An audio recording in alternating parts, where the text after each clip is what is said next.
Prem sir ఇంటి ముంగట 100 feet road ఉంది కదన్నా, అక్కడ నుంచి నేను వస్తుంటే నన్ను రోడ్ 100 ఫీట్ రోడ్ కదా, వాడు వెనక నుంచి ఒకటే పర్సన్ 2 వీలర్తో నా కార్ని డాష్ ఇచ్చిండు. అరే ఏంది అని కామన్గా నేను దిగితే వెనక చూసుకునేసరికి డ్యామేజ్ అయింది. అది వెనక చూసుకునేసరికి ఆ ముంగటి నుంచి వెళ్ళి దాదాపు ఒక 12-15 బండ్లు, బండి మీద ఇద్దరు విత్ అది బేస్బాల్ బ్యాట్స్ను రాడ్లతోని వచ్చిండ్రు. వచ్చి డైరెక్ట్ వాళ్ళు ఒక 5 నా కార్ని మొత్తం ధ్వంసం చేసిండ్రు. ఒక 12-15 మంది నన్ను చుట్టుముట్టి డైరెక్ట్ నన్ను తల మీద కొట్టడానికి మొత్తం ప్రయత్నం చేస్తే నేను చేలతో బ్లాక్ చేసుకున్నా. ఈ వ్రిస్ట్, ఈ షోల్డరు, ఈ ఎల్బోస్ కూడా మొత్తము అంటే ఫ్రాక్చర్ అయినాయి. మంచిర్యాల పట్టణంలో రాకేష్ అనేటటువంటి మా యూత్ లీడర్, టీఆర్ఎస్ పార్టీకి సంబంధించిన యూత్ లీడర్పై దుర్మార్గంగా కాంగ్రెస్ గుండాలు మంచిర్యాల ఎమ్మెల్యే ప్రేమ్ సాగర్ రావు ఇంటి ముందరిని ఆయన ఉదయం జిమ్ నడిపిస్తాడు, జిమ్ ఓపెన్ చేసుకోవడానికని కారులో పోతే కావాలని చెప్పి మొత్తం ఆయన మీద ముందే ప్లాన్ వేసుకొని హాకీ స్టిక్స్, బేస్బాల్ స్టిక్స్, రాడ్లతో ఆయన కారును ధ్వంసం చేసి ఆయనను కొట్టి విపరీతంగా గాయపరిచినారు. ఈరోజు మంచిర్యాల మాజీ ఎమ్మెల్యే దివాకర్ రావు గారు, మాజీ మంత్రి కొప్పులీశ్వర్ అన్న గారు మేమంతా కూడా కలిసి వారిని పరామర్శించడం జరిగింది. సోదరుని చూస్తే చాలా బాధ అనిపిస్తుంది. చాలా గాయాలైనాయి, మీరు కూడా మీడియా మిత్రులు కూడా చూసినారు. సో విపరీతంగా ఆయన చేతులు కదిలిపోయినాయి, ఉట్టిపోయినాయి, కాళ్ళు 2-3 చోట్ల రాడ్లతో కొట్టడం ద్వారా లోపలికి రంధ్రాలు కూడా పడ్డాయి. చాలా ఇదొక రకమైనటువంటి బ్రూటల్ అటాక్. ఆయనను చంపడానికి కాంగ్రెస్ గుండాలు ప్రయత్నించారు. ఇది మంచిర్యాల ఎమ్మెల్యే ప్రేమ్ సాగర్ రావు ఇంటి ముందరనే జరగడం చాలా దురదృష్టకరం. దీని వెనుక ఖచ్చితంగా కాంగ్రెస్ ప్రభుత్వము, కాంగ్రెస్ ఎమ్మెల్యే హస్తం ఉందనేది చాలా స్పష్టంగా అర్థమవుతా ఉంది. ఎందుకంటే రాష్ట్రంలో ఈ 5 నెలల పరిపాలన కాంగ్రెస్ ప్రభుత్వాన్ని చూస్తే ప్రజాపాలన నడుస్తలేదు, ప్రతీకార పాలన నడుస్తున్నది. పగలతో కక్షలతో కూడినటువంటి పరిపాలన నడుస్తున్నది. ఇప్పటికే ముఖ్యమంత్రి రేవంత్ రెడ్డి సొంత జిల్లాలో కొల్లాపూర్ నియోజకవర్గంలో 2 బీఆర్ఎస్ పార్టీ నాయకులను దారుణంగా హత్య చేసినారు. అదేవిధంగా ఉమ్మడి నల్లగొండ జిల్లాలో కోమటిరెడ్డి వెంకటరెడ్డి ప్రాతినిధ్యం వహిస్తున్న ఉమ్మడి నల్లగొండ జిల్లాలో ఈ రకమైనటువంటి దారుణాలు జరిగినాయి. చాలామంది మీద ఇండ్ల మీద పోయి దాడులు జరిగినాయి. పొంగులేటి శ్రీనివాసరెడ్డి ప్రాతినిధ్యం వహిస్తున్న ఉమ్మడి ఖమ్మం జిల్లాలో కూడా ఈ రకంగానే జరిగింది. ఉమ్మడి వరంగల్ జిల్లాలో, అదేవిధంగా ఉమ్మడి నిజామాబాద్ జిల్లాలో, ఉమ్మడి మెదక్ జిల్లాలో చాలా చోట్ల, కరీంనగర్ జిల్లాలో కూడా కొన్ని చోట్ల జరిగినాయి. కొప్పులీశ్వర్ అన్న కాన్స్టిట్యూన్సీలో కూడా కొన్ని చోట్ల జరిగినాయి. ఇవాళ ఉమ్మడి ఆదిలాబాద్ జిల్లాలో అక్కడక్కడ అడపాదడపలు కొంచెం జరిగినాయి తప్ప, కేసులు పెట్టడం లాంటివి జరిగినాయి తప్ప, ఈ రకమైనటువంటి హత్య చేసేటటువంటిది జరగడం ఉమ్మడి ఆదిలాబాద్ జిల్లాలో మొట్టమొదటిసారి. ఈ గూండా రాజ్యం, ఈ రౌడీ రాజ్యం మంచిది కాదు. నేను ఎమ్మెల్యేని కూడా కోరుతా ఉన్నా, మీ పద్ధతి మార్చుకోండి. డెఫినెట్గా ఇది మంచి సంప్రదాయం కాదు. మీరు గెలిచిరు, అధికారంలోకి వచ్చిరు, ప్రజలకు చేసే పనుల మీద, ఈ ప్రాంత అభివృద్ధి మీద మీరు దృష్టి పెట్టండి తప్ప ప్రత్యర్థులు, ఇతర పార్టీల వాళ్ళని శత్రువులుగా చూసేటటువంటి ధోరణిని మీరు బంద్ చేసుకోవాలి. 10 సంవత్సరాలు మేము కూడా అధికారంలో ఉన్నాం. మేమే అట్లా అనుకుంటే నిజంగా ఎవరు కూడా ఉండేటోళ్ళు కాదు. కానీ మేము అటువంటి ధోరణితో పోలే. తెలంగాణ కోసం కొట్లాడిన పార్టీగా, తెలంగాణను తెచ్చిన పార్టీగా, కేసీఆర్ గారి నాయకత్వంలో ప్రజల సంక్షేమం, ఈ ప్రాంతాల అభివృద్ధి మీద మేము దృష్టి పెట్టినాం తప్ప ఇలాంటి హత్యా రాజకీయాలు మేము ఎన్నడూ చేయలేదు. సంపూర్ణమైనటువంటి మెజారిటీ 10 సంవత్సరాలు ఉన్నటువంటి మా ప్రభుత్వం, 2 టర్ములు అధికారంలో ఉన్నటువంటి మా ప్రభుత్వం అయినప్పటికీ కూడా ఎన్నడూ ఇక్కడ ఇలాంటి హత్యా రాజకీయాలు మేము చేయలేదు. మమ్మల్ని తిట్టిన వాళ్ళు ఉన్నారు, మమ్మల్ని విమర్శించిన వాళ్ళు ఉన్నారు, మా మీద ఇష్టం వచ్చినట్టు ప్రెస్ మీట్లు పెట్టిన వాళ్ళు ఉన్నారు, మా మీద ఇష్టం వచ్చినట్టు సోషల్ మీడియాలో మాట్లాడిన వాళ్ళు ఉన్నారు, మా మీద ఇష్టం వచ్చినట్టుగా జర్నలిస్టులు వార్తలు కథనాలు ప్రసారం చేసిన వాళ్ళు ఉన్నారు, రకరకాల ఆరోపణలు చేసినటువంటి వాళ్ళు చాలామంది ఉన్నారు. అయినప్పటికీ కూడా మేము దాన్ని స్పోర్టివ్గా తీసుకున్నాం తప్ప, అక్కడ ఏమైనా మా తప్పులుంటే వాటిని సరిదిద్దుకునే ప్రయత్నం చేసినాం తప్ప, దాంట్లో ఏమైనా నిజాలు ఉంటే వాటిని స్వీకరించే ప్రయత్నం, సద్విమర్శగా చూసే ప్రయత్నం చేసినాం తప్ప ఎన్నడూ కూడా మా ప్రత్యర్థుల్ని శత్రువులుగా మేము చూడలేదు. ఈ ధోరణి ఇది మంచిది కాదు. ముఖ్యంగా ప్రశాంతంగా ఉన్న ఉమ్మడి ఆదిలాబాద్ జిల్లాలో ఇటువంటి హత్య రాజకీయాలు ఇవి మంచివి కావు.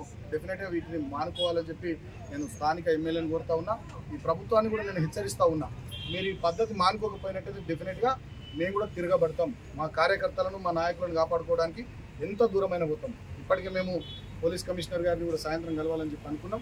ఈ అంశానికి సంబంధించి ఆ దుండగులు ఎవరైతే దాడి చేసినారో కాంగ్రెస్ గుండాలు, వాళ్ళపైన హత్యాయత్నం కింద కేసులు నమోదు చేయాలి. వాళ్ళను వెంటనే జైలుకు పంపించాలి. చట్టపరమైనటువంటి చర్యలన్నీ కూడా తీసుకోవాలి. ఇంకా దీంట్లో పోలీసులు తాత్సారం చేస్తున్నట్టుగా ఇప్పుడు వాళ్ళు రాకేష్కు సంబంధించినటువంటి మిత్రులు, వాళ్ళ బంధువులు, వాళ్ళ బ్రదర్స్ వాళ్ళంతా కూడా చెప్తా ఉన్నారు. ఇప్పటికి ఎవరిని అరెస్ట్ చేసిరా చేయలేదా వాళ్ళను జైలుకు పంపించారా, కస్టడీకి తీసుకున్నారా లేదా అనేటటువంటి విషయాలు అసలు ఎవరికి స్పష్టత లేదు. చాలా దుర్మార్గంగా ఈ వ్యవహారం జరుగుతున్నటువంటి తీరు, దర్యాప్తు జరుగుతున్నటువంటి తీరు కూడా అస్సలు బాగాలేదు. మేము పోలీసులను కూడా కోరుతా ఉన్నాం, మీరు స్ట్రింజెంట్గా యాక్ట్ చేయకపోతే, సరైన పద్ధతిలో మీరు వ్యవహారం చేయకపోతే మీ మీద కూడా మేము కోర్టుకు పోతాం. పోలీసులను కూడా వదిలిపెట్టాం ఈ విషయంలో. అవసరమైతే ఇవాళ ఎలక్షన్ కోడ్ ఉంది కాబట్టి మేము కొంచెం శాంతియుతంగా మేము ఇవాళ మా రాకేష్ను పరామర్శించి ప్రెస్ కాన్ఫరెన్స్తో ఈ కార్యక్రమం నడవడుతున్నాం. సాయంత్రం సిపి గారిని కలుస్తున్నాం. రాబోయే 2-3 రోజుల్లో దీనికి సంబంధించి వేగవంతమైన చర్యలు ప్రభుత్వం ద్వారా, పోలీసుల ద్వారా మాకు కనబడకపోతే డెఫినెట్గా మేము క్షేత్రస్థాయిలో మేము రోడ్ల మీదకి రావాల్సిన పరిస్థితి వస్తుంది. మేము రోడ్ల మీదకి వస్తే జరగబోయే పరిణామాలకు ఈ జిల్లా కేంద్రంలో బాధ్యత మాది కాదు, స్థానిక ఎమ్మెల్యేది అవుతుంది, కాంగ్రెస్ ప్రభుత్వం ముఖ్యమంత్రి రేవంత్ రెడ్డిది అవుతుంది తప్ప మాది కాదు అనేటటువంటి విషయాన్ని కూడా నేను సందర్భంగా తెలియజేస్తా ఉన్నా. ఎందుకంటే హత్యా రాజకీయాలు మంచివి కావు. కాంగ్రెస్ పార్టీ ప్రేమ్ సాగర్ రావు ఆధ్వర్యంలో ఈ దాడి జరిగింది. దానికి కారణం వల్ల నేను చెప్పడం జరుగుతుంది. ఎన్నికల సందర్భంలో ప్రెస్ మీట్ లో గడప రాకేష్ సంగతి చెప్తా అనే మాట అన్న తర్వాత నిన్న జరిగిన దాడికి ప్రేమ్ సాగర్ 100% సంబంధం ఉన్న మాట కూడా చెప్పడం జరుగుతుంది. ఆయన ఆధ్వర్యంలో ఈ కార్యక్రమం జరుగుతుంది. ఇక్కడ ఇలా మంచల పట్టణ ప్రజలందరూ తెలుసు ఇక్కడ ఎన్ని దాడులు జరిగినాయి, ఇదివరకు ఎన్ని ఇన్సిడెంట్లు అయినాయి. ఈ ఇన్సిడెంట్ అన్నిటికీ కారణం ఒక దిక్కు ప్రేమ్ సాగర్ అనే మాట, ఇది మంచల ప్రజల ప్రతి నోట ఇంటున్న మాట. తన మనసుతోటి సంబంధం లేదని చెప్పుకుంటే అది సరైన పద్ధతి కాదు. ఏదో చిన్న ఇన్సిడెంట్ అంటే ఇది. ఆయన అంతమంది 15 మంది హాకీ సిస్టర్ మరొకటి నానా విధంగా కొడితే శరీరాలకు తూట్లు పడ్డాయి, కమిలిపోయాయి, చేతి అడ్డం పెడితే ఫ్రాక్చర్లు అయ్యాయి. ఇది మామూలుదట అంటే మామూలుదా ఇది? ఆ దెబ్బలు ఒకవేళ మీకే తగిలి ఉంటే మీరు ఏ రకంగా బాధపడతారు? మీ పిల్లలు ఏ రకంగా బాధపడతారు? మీ కన్నవారు ఏ రకంగా బాధపడతారు? అంటే మనకు అవకాశం ఇచ్చి ఎమ్మెల్యే అయిన తర్వాత కానీ రాజకీయ నాయకులు కానీ ఈ రకంగా దాడి చేస్తే ఇది ప్రజా ఉద్యమం వస్తుంది. ప్రజలు తిరగబడతారు. మంచాలకు మంచి వాతావరణంలో మంచాలు ఉంది. ఎన్నో ఏళ్ళ నుంచి మంచాలు ఇలాంటి సంఘటనలు లేవు. ఏనాడైతే ప్రేమ్ సాగర్ ఎమ్మెల్యే గెలిచాడో ఈ నియోజకవర్గంలో ముఖ్యంగా మంచాల పట్టణంలో ఎన్ని ఇన్సిడెంట్లు లేవా? అవన్నీ డీటెయిల్గా మేము సిపి గారు చెప్తాం, ఐజీ గారు చెప్తాం, డిఐజీ గారి దృష్టికి తీసుకెళ్తాం. ఎక్కడ ఇడిచిపెట్టాం. పోలీసు కూడా ఈ సందర్భంలో చెప్పడం జరుగుతుంది. జరిగిన సంఘటన ఏ రకంగా కేసు పెట్టాలి నిన్న స్వయంగా మీరు ఇచ్చారు, రిసీవ్డ్ కాపీ ఇచ్చారు. ఆ విధంగా కేసు ఉండాలి తప్ప ఆ రకం ఉండాలని మేము కోరుతున్నాం. ఆ రకం ఉండాలని కోరుతున్నాం. ఏదైనా మీరు అధికారులకు లొంగి, ప్రేమ్ సాగర్ మాటలకు లొంగి ఏదైనా తప్పుడు అందులో కేసులు మినహాయింపు చేస్తే మేము పోలీసుల మీద కూడా న్యాయపోరాటం చేయడానికి మేము సిద్ధంగా ఉన్నాం. ఎప్పుడు వెనుకం చేయం. ఇలా మీరు ఇబ్బంది పడతారు. మీరు రాసిన రిసీవ్డ్ కాపీలు ఉన్నాయి. మీరు రాసిన రిసీవ్డ్ కాపీలే రేపు పట్టుకపోతాం. రేపు కోర్టును ఆశ్రయిస్తాం. మీ ఐఆర్ అధికారులకు మేము విన్నవించుకుంటాం. ఈ రకంగా పోలీసు కూడా న్యాయంగా మీరు వ్యవహరించండి. తప్పు చేసిన వాళ్ళకి శిక్ష ఉండాలి.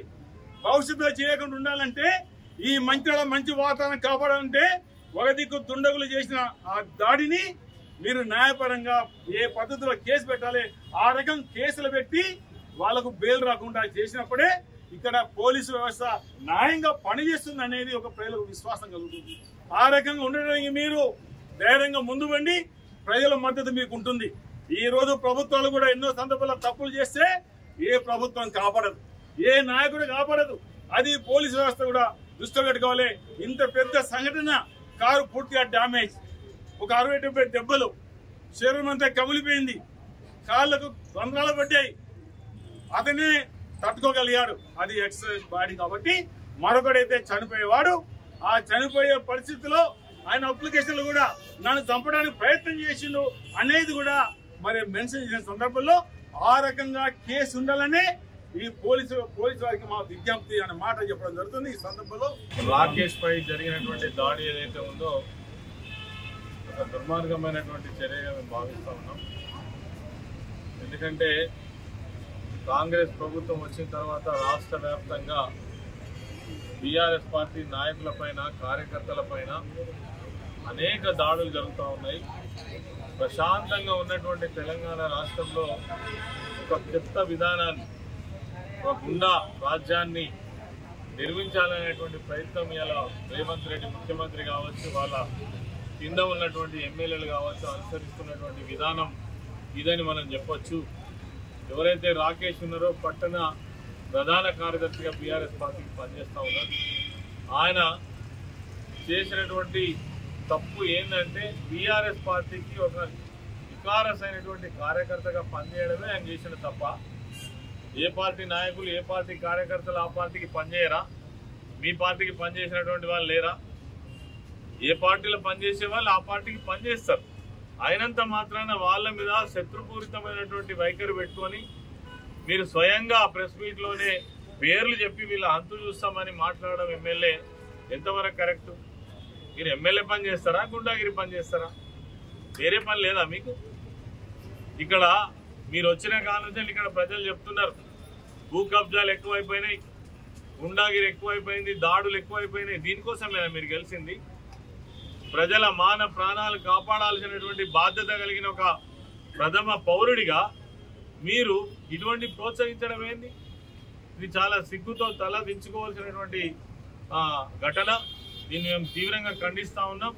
ఇంతకుముందే బాల్క సుమన్ గారు చెప్పినట్టు ఖచ్చితంగా అన్ని విధాల న్యాయ పోరాటంతో పాటు నిజంగానే మేము ఇదే విధంగా దౌర్జన్యం చేస్తాం, దుర్మార్గంగా ఎవరినంటే వాళ్ళని కొడతామంటే చూస్తూ ఊరుకునేందుకు కూడా ఎవరు లేరు.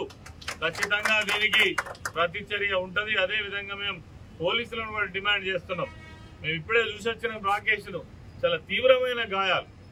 అసలు ఆయన ఒక బాడీ బిల్డర్ కాబట్టి, ఒక జిమ్ నడుపుతాడు కాబట్టి తట్టుకోగలిగిండు. అసలు ఎన్ని దెబ్బలు, మనిషిని చంపాలనేటువంటి ప్రయత్నం ఖచ్చితంగా జరిగింది.